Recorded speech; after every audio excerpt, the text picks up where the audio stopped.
함정 가운데서 요한복음 7장 40절부터 이 말씀을 들은 무리 중에서 혹은 이가 참으로 그 선지자라 하며 혹은 그리스도라 하며 어떤 이들은 그리스도가 어찌 갈릴리에서 나오겠느냐, 성경에 이르기를 그리스도는 다윗의 씨로 또 다윗의 살던 촌 베들레헴에서 나오리라 하지 아니하였느냐 하며 예수를 인하여 무리 중에서 쟁론이 되니 그 중에는 그를 잡고자 하는 자들도 있으나 손을 대는 자가 없었더라.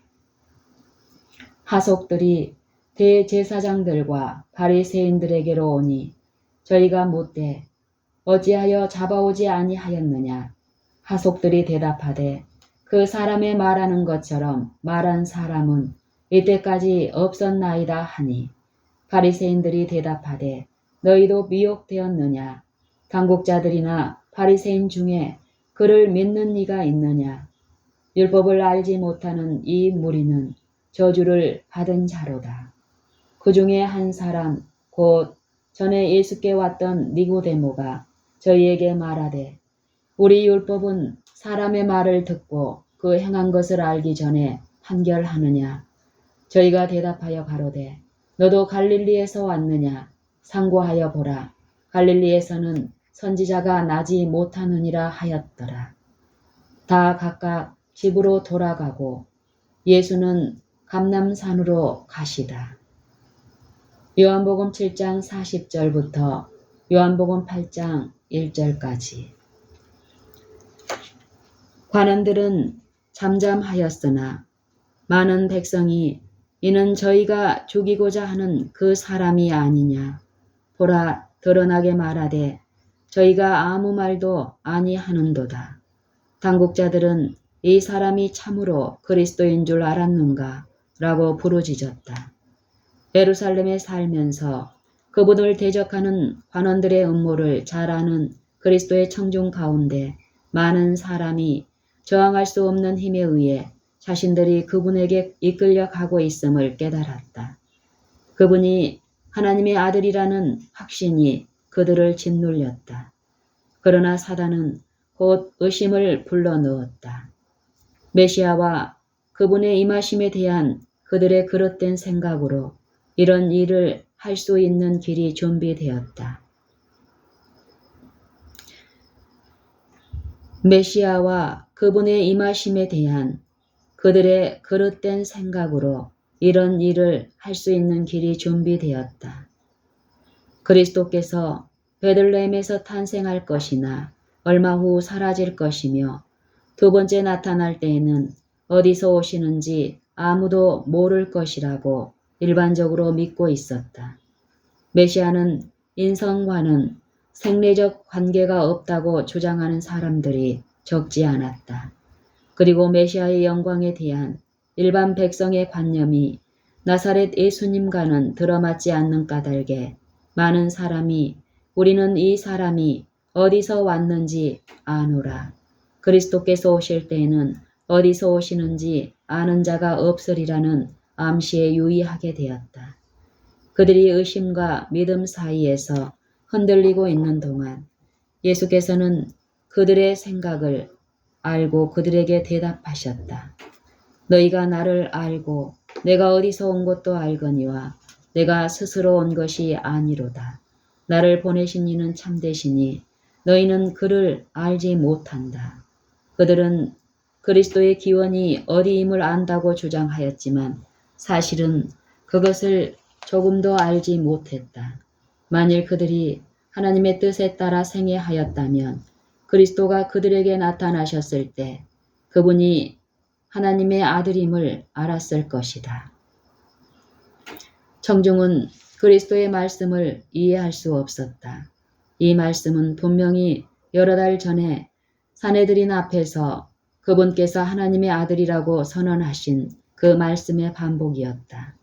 그때 그분을 죽이려고 했던 것처럼 지금 그들은 그분을 잡으려고 하였다. 그러나 그들의 분노를 제한한 눈에 보이지 않는 힘이 그들을 막고 그들에게 여기까지 가고 더 이상 가지 말라고 하였다.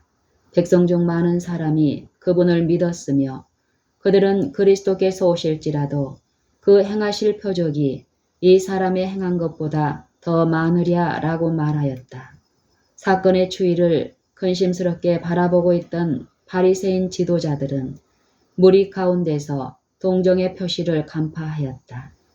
그들은 급히 대제사장에게 달려가 그분을 체포할 계획을 세웠다. 그러나 그들은 백성 앞에서 감히 그분을 잡을 수 없었으므로 그분이 홀로 계실 때 잡으려고 준비하였다. 다시 예수께서는 그들의 목적을 알고 계시다는 것을 명백히 보여주셨다. 내가 너희와 함께 조금 더 있다가 나를 보내신 이에게로 돌아가겠노라. 너희가 나를 찾아도 만나지 못할 터이요. 나 있는 곳에 오지도 못하리라고 그분께서는 말씀하셨다. 그분은 곧 그들의 조소와 증오의 손길이 닿지 않는 피난처를 발견하실 것이었다. 그분은 아버지께로 올라가 다시 천사들의 숭배를 받으실 것이며 그분을 살해한 자들은 그곳에 갈 수 없을 것이다. 이에 랍비들은 비웃으면서 말하였다. 이 사람이 어디로 가기에 우리가 저를 만나지 못하리요. 헬라인 중에 흩어져 사는 자들에게로 가서 헬라인을 가르칠 터인가. 이 트집쟁이들은 그들의 조롱하는 말 가운데서 저희가 예수 그리스도의 사명을 묘사하고 있었음을 꿈에도 생각지 못하였다. 그분께서는 하루 종일 불순종하고 불평하는 백성에게 당신의 팔을 펴셨으며 여전히 그분은 구하지 아니하는 자들에게 찾은 바 되고 그의 이름을 부르지 않는 백성에게 나타나신 바 되었다. 로마서 10장 20절로 21절. 예수님을 하나님의 아들로 확신한 많은 사람이 제사장들과 랍비들의 거짓된 이론으로 말미암아 잘못 인도되었다. 이 선생들은 메시아가 시온 산과 예루살렘에서 왕이 되시고 그 장로들 앞에서 영광을 나타내실 것임이라는 예언과 그가 바다에서부터 바다까지와 강에서부터 땅끝까지 다스리신다는 예언을 힘있게 강조하고 그것을 여러 번 되풀이하였다. 이사야 24장 23절, 시편 72편 8절. 그러고는 이곳에 묘사된 영광과 예수님의 비천한 모습을 멸시하는 태도로 비교하였다. 그 예언의 말씀들은 오류를 옳다고 인정할 만큼 왜곡되었다. 백성이 성실하게 그 말씀을 스스로 연구하였다면 그들은 잘못 인도되지 않았을 것이다. 이사야 61장은 그리스도께서 그분이 하신 바로 그 일을 행하실 것이었음을 증거한다. 53장은 세상에 오셔서 거절당하고 고통당하실 것을 나타내며 59장은 제사장들과 랍비들의 품성을 묘사한다. 하나님께서는 사람들에게 저희 불신을 버리도록 강요하지 않으신다. 그들 앞에는 빛과 어둠, 그리고 진리와 오류가 있다. 어느 쪽을 받아들일지는 그들 스스로 결정할 문제이다. 인간의 마음은 선악을 식별할 수 있는 능력을 부여받는다. 하나님께서는 사람들이 일시적 충동으로 결정하지 않고 성경절들을 조심성 있게 대조해보고 그 증거의 무게에 따라 결정하도록 계획하신다. 만일 유대인들이 선입관을 버리고 기록된 예언의 말씀과 예수님의 생애를 특징짓는 사실들을 비교해 보았다면 그들은 비천한 갈릴리 사람의 생애와 봉사에서 예언과 그 예언의 성취 사이에 있는 아름다운 조화를 깨달았을 것이다. 오늘날 많은 사람이 유대인들처럼 속임을 당하고 있다. 종교 지도자들은 자신들의 견해와 유전의 빛으로 성경을 읽으며 백성은 스스로 성경을 연구하고 무엇이 진리인지를 스스로 판단하는 것이 아니라 자신들의 판단을 버리고 자신의 영혼을 그들의 지도자들에게 맡긴다. 그분의 말씀을 설교하고 가르치는 것은 하나님께서 빛을 퍼뜨리기 위하여 정하신 수단 가운데 하나이다. 그러나 우리는 모든 사람의 가르침을 성경 말씀으로 시험해야 한다. 순종하기 위해 진리를 알고자 기도하는 마음으로 성경을 연구하는 사람은 누구든지 거룩한 조명을 받게 될 것이다. 그는 성경 말씀을 이해하게 될 것이다. 사람이 하나님의 뜻을 행하려 하면 이 교훈이 하나님께로서 왔는지 내가 스스로 말함인지 알리라. 요한복음 7장 17절. 절기의 마지막 날에 제사장들과 당국자들이 하속들을 보내 예수님을 잡아오라고 하였으나 그들은 그분을 잡지 못하고 돌아왔다. 제사장들과 당국자들은 분노하여 어찌하여 잡아오지 아니하였느냐고 물었다. 하속들은 엄숙한 표정으로 그 사람의 말하는 것처럼 말한 사람은 이때까지 없었나이다 라고 대답하였다. 그들의 마음은 강팍했었지만 그분의 말씀을 듣고 녹아버렸다. 그분께서 성전 마당에서 가르치고 계시는 동안 그들은 가까이 와서 그분에게서 어떤 일을 책잡으려 하였다. 그러나 말씀을 듣고 있는 동안 그들은 그들이 파송된 목적을 잊어버렸다. 그들은 황홀감에 빠진 사람처럼 서 있었다. 그리스도께서는 이 영혼들에게 당신 자신을 계시하셨다. 그들은 제사장들과 당국자들이 보려고 하지 않았던 것, 즉 신성의 영광으로 넘치는 인성을 보았다. 이런 생각으로 가득 차고 그분의 말씀에 감명을 받고 돌아온 그들은 어찌하여 잡아오지 아니하였느냐는 질문에 이 사람의 말하는 것처럼 말하는 사람은 이때까지 없었나이다 라고 대답할 수밖에 없었다. 제사장들과 율법사들도 처음 그리스도 앞에 왔을 때 같은 확신을 느꼈다. 그들의 마음은 깊이 감동되었으며 이 사람처럼 말하는 사람은 이때까지 없었다는 생각이 힘있게 그들에게 밀려왔다. 그러나 그들은 성령의 깨우치심을 짓눌려 버렸다. 이제 그들은 율법을 집행하는 관리들까지도 그 미운 갈릴리 사람의 영향을 받은 데 분노하여 이렇게 부르짖었다. 너희도 미혹되었느냐? 당국자들이나 바리새인 중에 그를 믿는 이가 있느냐?